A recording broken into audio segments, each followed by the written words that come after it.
Do Democrats and Republicans think the same about importance of oil? With us today is a person with a highly experienced professional life and founder of PTS Advance. It's a pleasure having Ronald Stein Armando, with us. Good afternoon. Armando, glad to be aboard. Yeah, thank you so much. Let me share with you all, and of course, Ronald must confirm if it's true, this phrase, this quote that he mentioned in our previous videos. So the first one, oil does not generate electricity. Second, oil produces products and liquid fuels, which are irreplaceable until now. Three, oil came before electricity. He always say this phrase, and it's totally true. Renewable sources are occasional. The electricity generated from these sources requires another dispatchable source to back up them when they fail.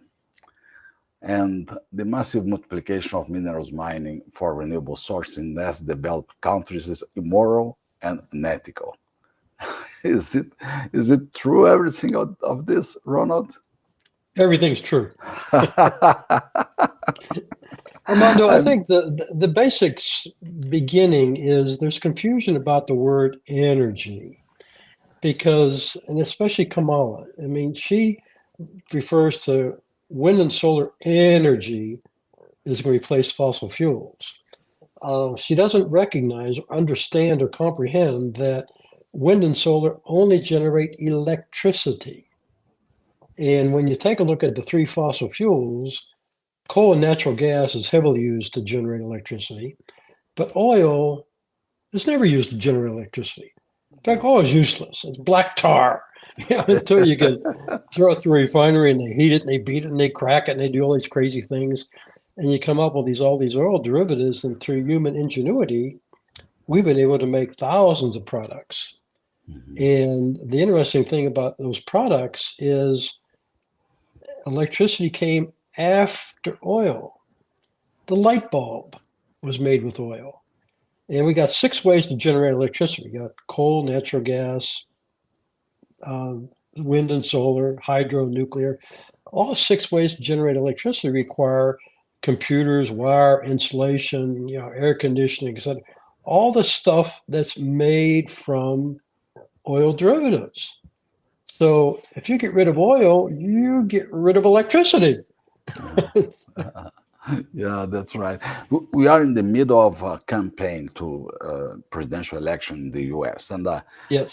my first point for you, Democrats are proposing to tax the excessive profits of large oil and gas companies. As a counter with a liberal concept of economy, profits would be welcome and not the opposite. How do you Well, see this? it's interesting. They want to tax, regulate, over-regulate the oil industry. None of that's required because, like I say, oil is useless. It's only the demand of the product. What they really need to do is stop using the products. If no one used the products, if no one used the fuel, and no one used iPhones and things like that, there'd be no need for oil. And so they're really taxing the user. If I demand my iPhones and iPads and want to travel here and there, it's because of my demands. They want to tax the oil industry, which is costing me money.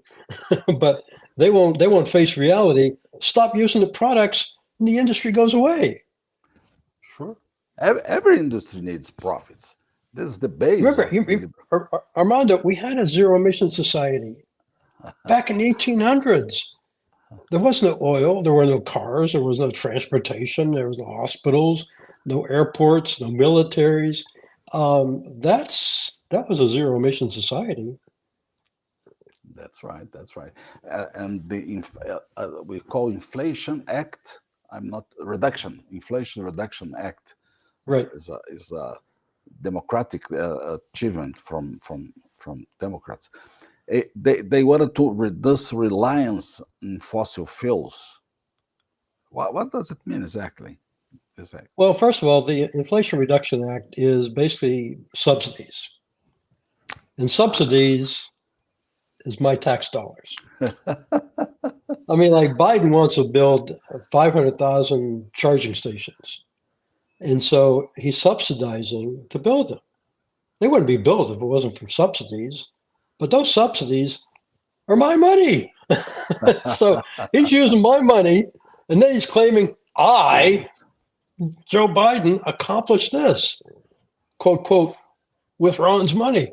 It's exactly the same in Brazil. So the government taking money to them to by their decisions they do subsidies and applications. So it's totally.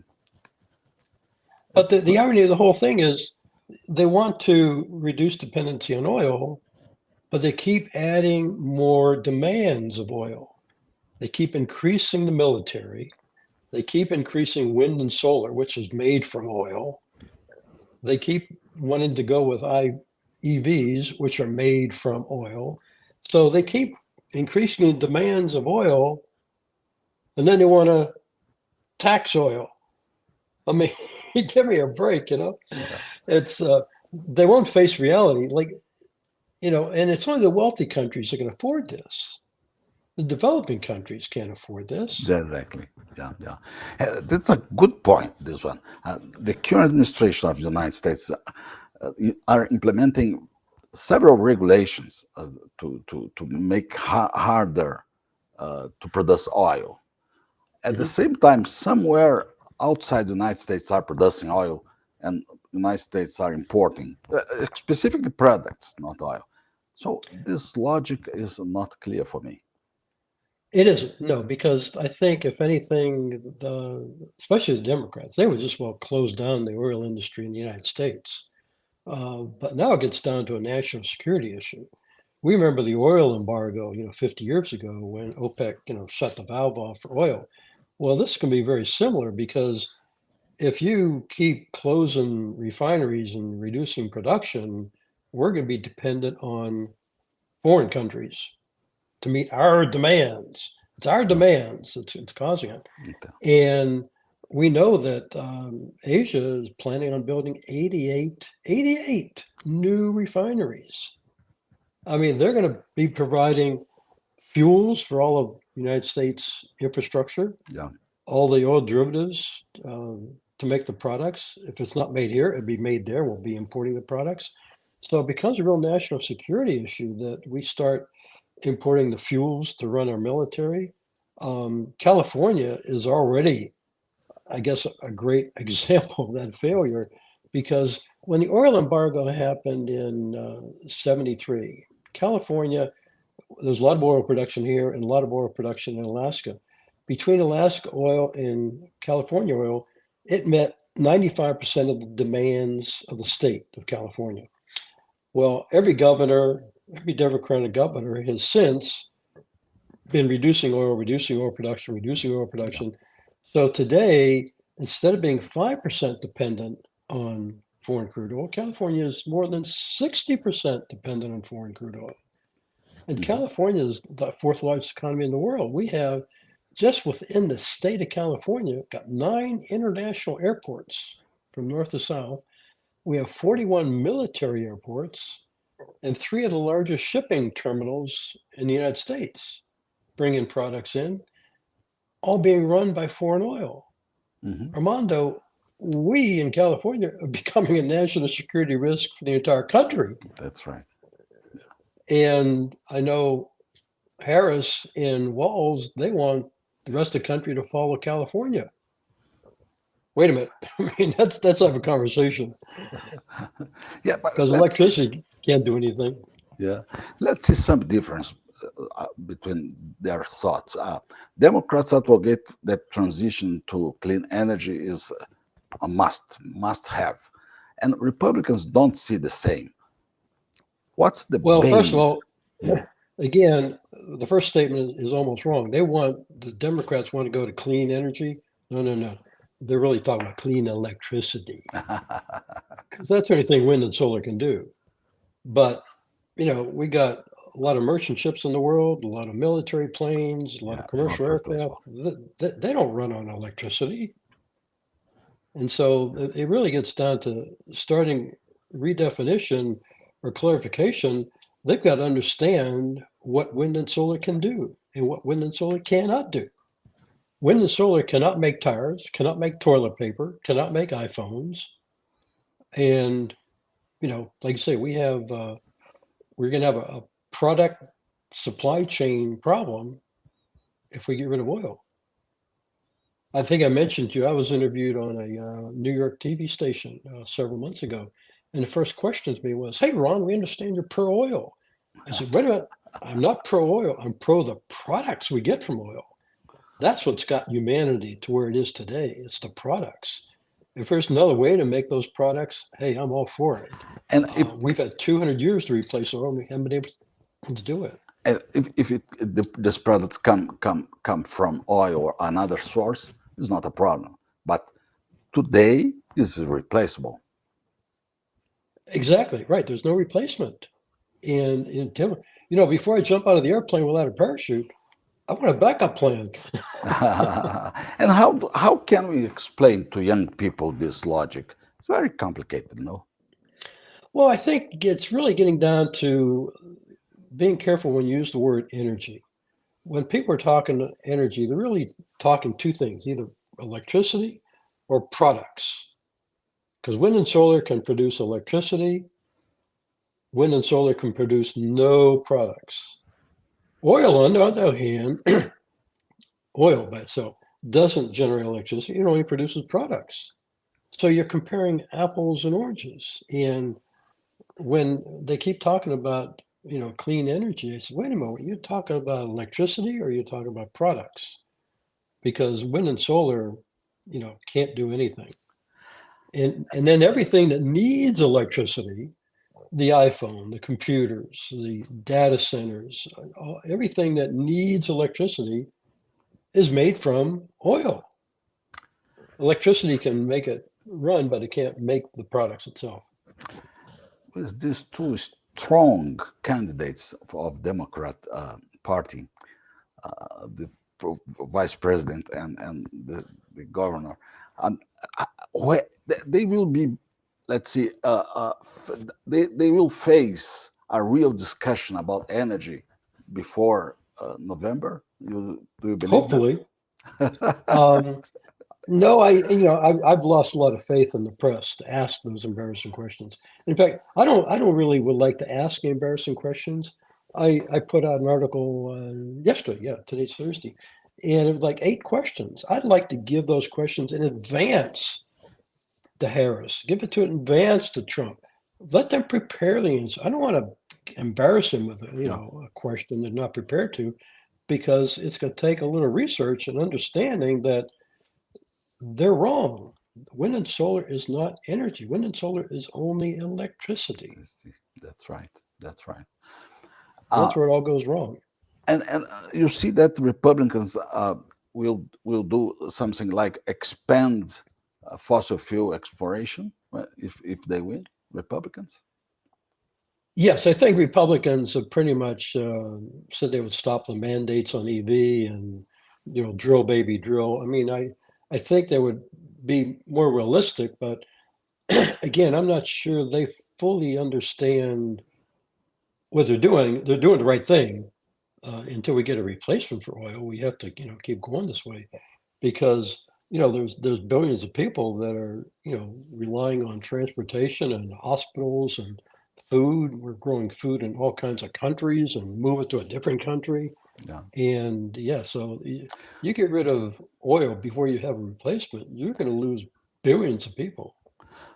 But Ronald, do you see that is there enough power to change this way to make a different direction, or the industry and Well, this? first we need to have conversations, because I would like right now I want to vote for the presidential candidate has the most energy literacy. And right now it's probably Trump more than Harris, but even Trump, I think, could not participate in these conversations. I, like I said, I would like to give the op-ed I had out yesterday had like 8 questions. And it gets, not only talking about products versus electricity, we're talking about, if you go down this route of EVs and wind and solar, now you're talking about taking advantage of developing countries that are providing all the exotic minerals and metals to quote, go green. So it becomes, is it ethical and moral to do this? So there's a lot at stake here. And I would like, before they set American energy policies, they need to have some energy literacy. And right now, Harris has zero. Trump has a little bit more. But you see that the party has a unity to make these decisions, or some internal discussions, because some of Republicans think different. Yeah, it's follow the leader, and they talk into the microphone, but there's no conversations. And I think if they can convince the public that they have energy literacy, they're going to have to do a little bit of homework. There is a point that's very clear for me, the energy security of the country, or any country, not only in the United States, but specifically the United States, because you live in California. Are they taking care of this issue clearly, or? No, I think if anything, Trump is probably better prepared to keep an eye out for that. But Harris, she's a California gal, and she's following right along Governor Newsom, and getting rid of oil and maximizing wind and solar energy. But it's not wind and solar energy.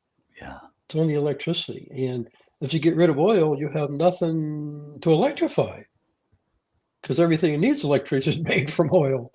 And so, like, they're cutting their nose off to spite their face. But Ronald, probably there are people that understand very deeply these issues in Democrat Party. So, and they do not have, power or voice internally to say those things. I believe not. No, it's the type of thing that, the situation like in the UK. In the UK, there's a lot of press that follows the king and the queen, and they go to all the parties. And if the press ever asks an embarrassing question, well, they may not be invited to the next party. And so, yeah, if Harris is, on top of the mountain there, and you ask her an embarrassing question, you may not be invited to the next party. You may not be appointed to any new position. So it's a precarious position to be in. And, like I say, you can't tell your boss she's dumb. In the press, I just lost faith in the press that they've got these questions. I mean, they can ask them. The reason I put that article out yesterday is we got some debates coming up, presidential debates, VP debates. And again, I would really not like to have the question asked at that time. Give them the question in advance. I want a prepared answer. I mean, that's what the American public deserves, is a prepared answer. Yeah, and did you send to the press?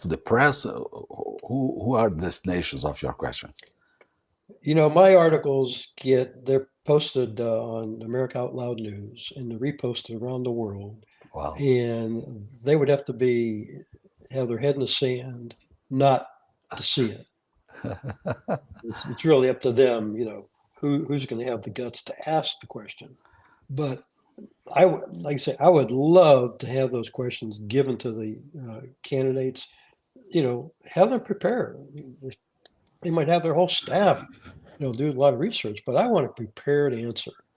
That's what the American public deserves, before the election. And, it's not my intent to ask an embarrassing question to make them look bad. I want, if they have some energy literacy, and if their staff, prepares the answers, and this is, the energy literacy stance that they have, then I think we'll be in a better position to move forward. My perception outside the United States, of course, is that these questions will not be discussed any time before the elections. They are move into different situations. I, I agree. I agree. I mean, the good news, I'm seeing more and more people authoring articles on energy literacy, picking up on the same subject. So it's not just me asking these questions. They're being asked in other articles. It's becoming more and more apparent. And yeah, it's the timing is right to, for a national debate. What a great opportunity for them to, share with the public that they have some energy literacy. I mean, they're going to be setting American energy policies that's going to affect, the United States has 333 million people, Mhm. and those policies are going to affect a lot of people. And if they have no energy literacy, that's the basis of their policies. It not only affects Americans, but affects people in foreign countries. Sure. Like say, we're exploiting people in China and Africa, to dig for lithium and cobalt. And, there's got to be, some moral concerns about that. And yeah, we want, everything clean in our backyard, but it's okay if they do environmental degradation on their land. That's okay because we can't see it. And so these are issues that really should be discussed, behind closed doors before they have these debates on TV. In one side, we have a price increase, potential of price increase without oil. Without oil, it's impossible. I mean, reducing oil production, uh, energy security problems, grid reliability, of course, in the electricity side. On the other side, we have some concerns about climate change, CO2 emissions. What's the balance you see in this point? Well, you take a look at the products that we've gotten out of crude oil, they have been instrumental in pretty much eliminating weather-related fatalities. If it's hot, you have air conditioning. If it's cold, you have heating, and we can grow food everywhere in the world. So the products, you know, there's emissions, true, but the Earth started warming hundreds and thousands of years before man really became apparent on Earth. Well before the 1800s, the warming started. I think after the last ice age. But the Earth has been here for 4 billion years, and it's going to be here with or without humanity. So we have, we have a good lifestyle. Um, we definitely want to conserve and use whatever resources the earth has efficiently and with conservation because we're extracting huge amounts of oil every day from earth. How much is left in the earth? No one really knows. Technology, fracking, we discover more, but do we have an extra 50 years, an extra 100 years, an extra 500 years, maybe an extra 1,000 years? But Armando, the earth has been around for 4 billion years. And the same thing applies to lithium and cobalt. You need a lot of lithium and cobalt to build these EV batteries. Well, right now, we don't know too many countries other than China and Africa that have most of those exotic minerals and metals. And, again, that's a resource of the earth. The earth is going to run out soon, maybe sooner out of lithium, out of the exotic minerals and metals, out of oil. But, you know, if we're looking at 100 years of starting to see some drying up of exotic minerals and oil, it's our kids or our kids' kids, the grandchildren from them. But yeah, we're leading the good life now, and you know, doubling the cost for current humanity is, I think, it's not really good for humans right now. Let's see if you agree. I saw a phrase, a quote this weekend that was saying that we are spending money on a problem that doesn't exist in terms of Mhm. energy transition. Do you agree? I agree. And we're only talking to wealthy countries because we know that 80% of humanity, and that's a big number, there's 8 billion people on this earth, and 80% is more than 6 billion people They're living on less than $10 a day. Most of them don't have electricity, so they don't have to worry about any transition. But no, it's only the wealthy countries that have this idea of going green. But going green is, again, it's only electricity, and without oil, you have no electricity. And without oil, you have nothing that's going to need electricity. I mean, take a look at hospitals, the defibrillator, and the EKGs and MRI machines, those are made with oil. Imagine that Harris and Walls are listening us at this time. What's the final message you could give to them? I would like them to read my opt-out article that came out yesterday. Basically, Americans deserve to know how, Harris' energy plan stacks up against Trump.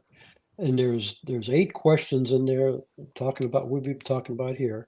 And I would like her to be in a position to present her energy literacy. If she was, literate enough, without a doubt, she would not be pursuing wind and solar electricity at the expense of crude oil, fossil fuels. I will send our video today to them. Okay, you do that. It was a great pleasure. Our 30 minutes conversation with Ronald Stein, a very Fantastic, important Armando. guy in California that has some news every time that we talk. Very good. Thank you. Okay, Armando, you have a great day.